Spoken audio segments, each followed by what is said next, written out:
Oi, pessoal, tudo bem? O meu nome é Juliana Barbosa, repórter aqui do Metrópoles, e hoje vamos conversar com Tessa Bailey, escritora dos livros Aconteceu Naquele Verão, Simplesmente Sua e Fisgados pelo Amor, que são um grande sucesso no TikTok. I in love with Happened One Summer and Rockline and Sinker I really love. And where did the Bellinger sisters come from? I've always found it like very romantic, this idea of a sea captain. Some of the first romance novels that I ever read were sea captains. And so like I think I've like always kind of loved that idea. I think it's a very romantic idea, this man who kind of loves the ocean and wants to be on the ocean. And I also love this show called Deadliest Catch. I don't know if you have a version of that where you live, but it is it's like about crab fishermen, and they're very like they're like very sort of like macho, old-fashioned men, and those are my favorite to write. So I got to combine my love for this TV show with this like sort of dream I always had to write a fisherman. And once I met Brendan, the rest of the series kind of went from there. I wanted to give him his exact opposite, because I think those are the most entertaining stories, when two people have to really work to like find common ground with each other because they're so different. So yeah, it really came from me just wanting to write something that was sort of outside my comfort zone, like a little small town, a fishing town. And in a way, I was kind of outside of my comfort zone, like Piper. So I was kind of learning along with her. Brendan is a perfect guy. I love Brendan. Thank you. I completely love Brendan.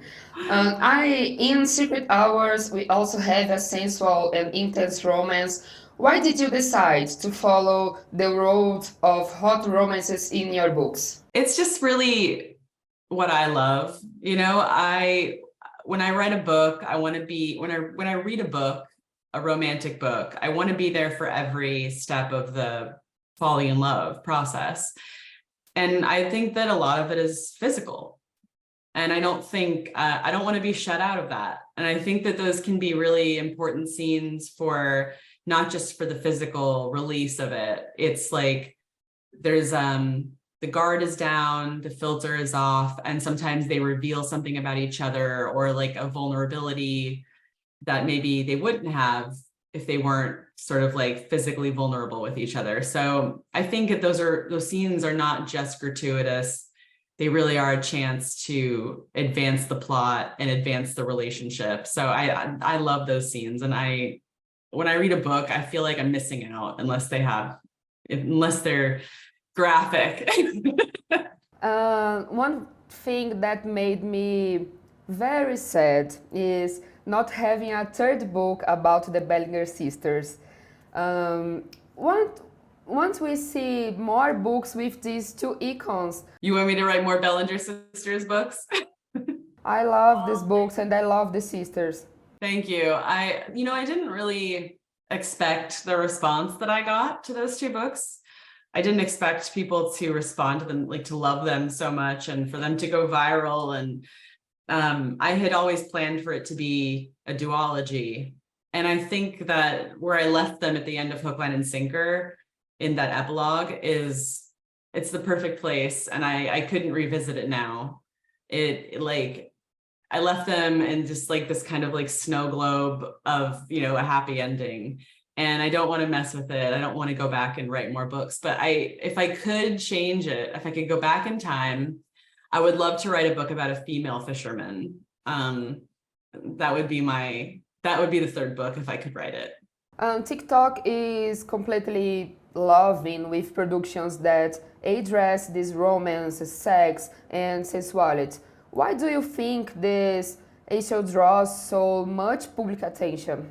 I think we have book talk is the younger generation, right? And I think that during the pandemic, they were missing out on these things that these experiences that they were supposed to be having in real life, falling in love, having their first breakup, like love triangles and all these different things that they didn't get to experience. And I think they really ended up experiencing them through romance novels.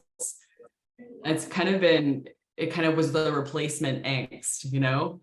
And a lot of them, I think Colleen Hoover, I think that's like really where she came in, because she writes these angsty sort of like young adult, new adult experiences. And I think people they were absorbing those. And I think that that's really where book talk came from. And now it's just its own creation. It's just its own monster. It's kind of just the go-to place for book recommendations now. But I think where it originated was people needed to feel something so badly, and they could get it from books, you know, and they didn't realize that because a lot of them had never read romance novels. So it's definitely a new generation of romance readers.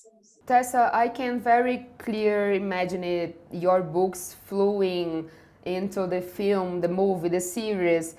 Do you plan it? There's going to be a movie for Piper and Brendan. That's optioned for film. They're trying to cast the actress right now. So that's happening, which is so exciting. But there's so many romance authors that are having their books picked up for film right now, because I think the movie industry realizes now that we've got Bridgerton and, you know, all these different things, like we're starving for romance, and not just, you know, sort of like light, you know, corny romance. We want like deep stories that, you know, make us sad and make us angry and make us horny. You know, like we really want those things. And I think that they're starting to realize like we have this genuine power that we put these things at #1 on Netflix or whatever, you know, streaming services. And I think that they're realizing that we have a louder voice than they knew. Tessa, I not end this interview with you asking for spoilers. Will you have other Tessa Bailey books in Brazil? Oh, sure. Yes. I'm pretty sure that Secretly Yours and Unfortunately Yours, I had to have to double check, but I'm pretty sure they've already gone to translation, you know. Once the response is there, that they're going to keep buying them and they're going to keep translating them. So I have really high hopes that there will be more and more books from me. And hopefully I can get down there someday to meet everybody. You know, I would love that. So I'm just really grateful for the response that my books have had there. It means a lot to me, and it's a kind of a dream come true, because I never expected that. TikTok and book talk from Brazil is love you. I get tagged in their videos, and I love them. They make me smile. Tessa, thank you so much. It's nice to meet you. Nice to meet you too. Thank you so much for taking the time to do this. Thank you. Para quem nos acompanhou até agora, o meu muito obrigado. Lembre-se de curtir, compartilhar e seguir o Metrópoles nas redes sociais. Tchau, tchau.